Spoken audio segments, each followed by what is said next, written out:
Hey everyone, my name is Jackson and I'm one of the pastors here at Circles, and I'm so excited to continue our series all about love. Imagine your best friend. We're talking best man, maid of honor, top notch, ride or die material. You love this person. You would do anything for this person. They are your peanut butter to your jelly. They are your one and only. And now I'm going to push you a little bit. Let's say God forbid something happens to them. They find themselves in trouble, whether it's a tough breakup or trauma in their family. What is your reaction? You do something about it, right? You show up at their house with some ice cream. You call them the moment you find out. You reach out to them, you check up on them, you drive to their house if they're ignoring you because you love them, right? Driven by love, action is your reaction. And your actions with your friends will reflect love because the two things are inseparable. When you love someone, you will act on their behalf. And what tragically happens is many people profess love, many people in churches profess love, but we fail to attach it to action. Because love is attached to action, and Scripture suggests that this isn't love at all. If your compassion is not attached to action, it's not love, it's just good vibes, right? Because love without action is just good intention. When Jesus was confronted about the nature of loving your neighbor, which is the core teaching of Christianity, he told a parable that proves a point. Love is not merely a feeling, rather love is action. And we're going to turn our Bibles to Luke 10 to talk about a story of how our compassion should lead to action. This is a story called the Good Samaritan, and let's read it. On one occasion, an expert of the law stood up to test Jesus, and he said, "Teacher, what must I do to inherit eternal life?" And Jesus responds, "What's written in the law? How do you read it?" And he answered, "Well, you got to love the Lord your God with all your heart, soul, and mind, and strength, and love your neighbor as yourself." Jesus says you answered correctly. Do this and you will live. But the lawyer, he wanted to justify himself. So he said, "And who is my neighbor?" Now he's trying to catch Jesus in something here. And then Jesus replied with a story. In his reply, Jesus said, "A man was going down from Jerusalem to Jericho, and he was attacked by robbers. They stripped him of his clothes, they beat him and went away, leaving him half dead. A priest happened to be going down the same road, and when he saw the man, he passed on the other side.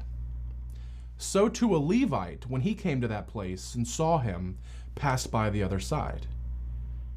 But a Samaritan, as he traveled, came where the man was, and he saw him, took pity on him. He went to him and bandaged his wounds, pouring out oil and wine. Then he put the man up next to his own donkey, brought him to an inn, and took care of him. The next day he took out 2 denarii, which is a lot of money, and gave them to the innkeeper and said, 'Look after him, and when I return I will reimburse you for any extra expense you might have.' Then Jesus poses a question. Which of these 3 do you think was a neighbor to the man who fell in the hands of robbers?" And of course they said, "The one who had mercy on him." And Jesus said, "Go and do likewise." Who actually loved the man? What's their answer? The guy who did something. Who actually showed the love? Who actually fulfilled the commandment, the law of love?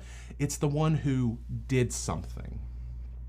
Good Samaritan has become a common phrase in our culture. It's often used by newspapers and television shows talking about a stranger who helps someone. It's polite, it's endearing, it's aspirational.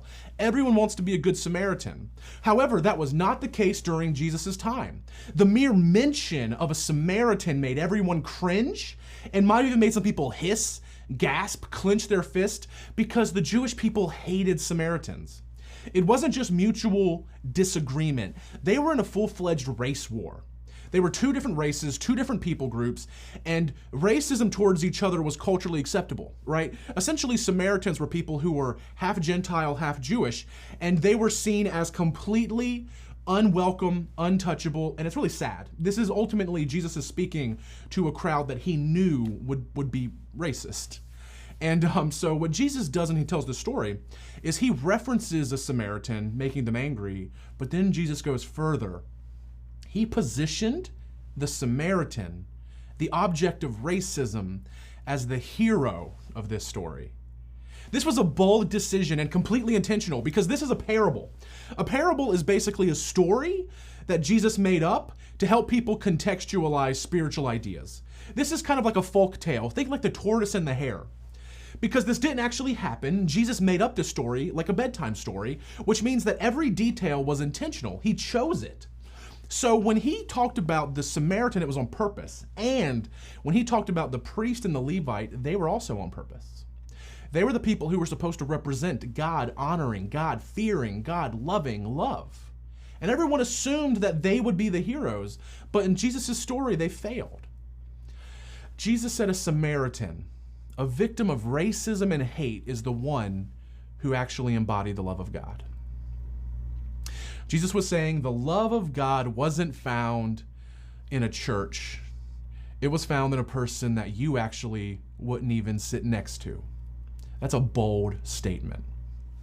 We can often miss the fact that this story is quite horrific, right? This is a tragic, scary story. This was attempted murder. This was assault. And we tell this story to kids, man. Well, okay, I guess we also tell kids Disney movie stories. So I reckon that this is not that off from what happens to Mufasa in the Disney movie. But anyway, we see this guy was walking, the fella who was mugged was walking from Jerusalem to Jericho.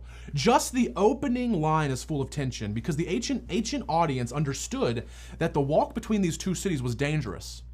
It was like walking on a road made of Legos and landmines. It was dangerous every step of the way. During this hike, you actually dropped 3,000 feet down in elevation. And there was this twisty, turvy road, and it was remote, it was dark, there was no street lights, there was no police, and it was known for violence. Basically, this guy was hiking at night through the bad side of town, and criminals targeted him. Criminals moved around him, and as the innocent traveler was moving, his pace intensified, but he felt the people stalking him, and they kept chasing him, and ultimately, sadly, he was mugged, beaten, robbed, and abandoned on the side of the road. He was left for dead. So who truly embodied love in this story? We see there's a moment of climax when a priest starts walking by. Surely a pastor is going to stop and help the man, but he passed on the other side.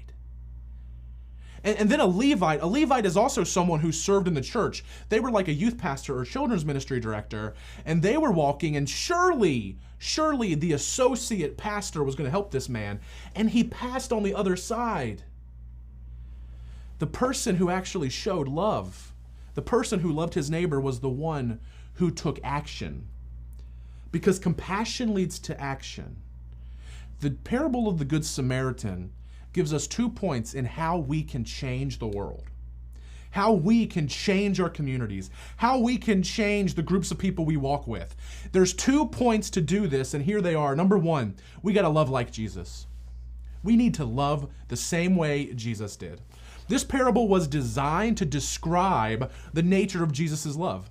After Jesus proclaimed, love your neighbor, the person was like, ooh, I have a question. Who's my neighbor? Define that for me. And the lawyer was trying to trick Jesus. And everyone expected the story to sound like this. A Jewish man showed love to the lowly Samaritan. That's love. But Jesus threw in a twist by saying that Samaritan might be closer to the heart of God than the Jewish men of God. This ultimately reveals that we're asking the wrong question. We shouldn't ask, who do I need to love? We should be asking, do I actually act like a good person? Do I actually act like a good neighbor? Am I actually showing love in my life? Because I know it's important, but do my actions prove it? This parable shows that we should love everyone, even the people that culture finds unlovable. We must, if we want to change the world, if we want to change our community, we must love like Jesus. And so my question to you is this: is love evident in your life? What was proof of the Samaritan's love and compassion? It was his action. It was his action, not his intentions, not his good vibes, not his public prayers, not the way he voted. It was the love that he showed, because love is a verb, which means that our compassion should lead us to action. There is no one on earth that's exempt from the love of the Lord, so we need to show it to everyone. And we show the love of God by taking on action. There is no one who is too far or too undeserving of the love of God that you get to show them. There is no mistake too big for God's forgiveness. There is no addiction too strong for God's mercy. There is no race, language, skin color, orientation that is not represented in God's kingdom. There is no affiliation, orientation, age, stage that disqualifies someone from God's love and affection. And we must strive to love like Jesus. And when you show someone authentic love, y'all, it changes their life. There are people who you can change their life. You can change the direction of their life by showing them love. You have an opportunity to change someone's life this week, this month, this year. How do you change a life? With love. We need to live out God's love, which brings us to point 2. We need to live like Jesus. Jesus was concerned that religious people had become famous for their judgment, in the same way that I opened this message saying I'm concerned for the same thing of the church. So this led Jesus to answer a very important question with an even more important parable. Jesus leveraged this example because he wanted his followers to see things differently. Jesus calls us to see the world like he does, and that's through the lens of love. Because y'all, sometimes love is a little messy. It's hard to love people who make mistakes, who don't look like you, who don't think like you, who don't live like you, who don't vote like you. But what happens when you love someone, regardless of what they've done, regardless of who they are, it changes them and it gives them a glimpse of the love of God. So my invitation to you is to see the world through the lens of love. Who is the person that you need to show love to? It may not be a bloody man on the side of the road. I get it, right? Like, I don't know where you live, but it's probably a little bit unlikely to see that. And if you do see that, please act. Oh my goodness. But let's make it a little more broad. Maybe it's someone who actively spreads rumors about you, who has shared gossip about a mistake that you've made. Maybe it's someone who doesn't speak English as their first language, and maybe that barrier frustrates you and you feel a cultural divide, but when you take initiative to connect with them, it shows them something amazing, right? Or maybe it's someone whose lifestyle is completely different than anything you can comprehend or understand, and they just assume that you're going to dislike them or not want to affiliate with them, but when you show love to them, it's life-changing. When people look back at the moments in their lives that mean a lot, the people in their lives who taught them a lot, the people who helped them the most, it's almost never someone who lectured them. It's someone who loved them. It's usually not someone who taught them something. It's someone who showed them something. And when Jesus asked to explain love, he started by saying what love is not. It's not becoming successful in the church world. It's not becoming a church leader. It's not kind words, good vibes. True love overflows from inside you to those around you, and it should change the way you approach people. This passage serves as a warning to all followers. We serve a God of love, and we're called to mirror that. The love of God and the love of people are completely intertwined. So what are you known for? What are you known for? Most of us would like to be known for something like sports or humor or our fashion sense or how good we are at making an omelet, right? Those are fine, but ultimately John teaches in John 13:35 that we are supposed to be known by our love. When you see the world like Jesus, you see everything through the lens of love. Who can you show love to this week, this month? Because when you do it, when you show love to people, and when you actually cross the road and do something and allow your compassion to lead to action, it changes the world, one person at a time. And you're invited to take part in that.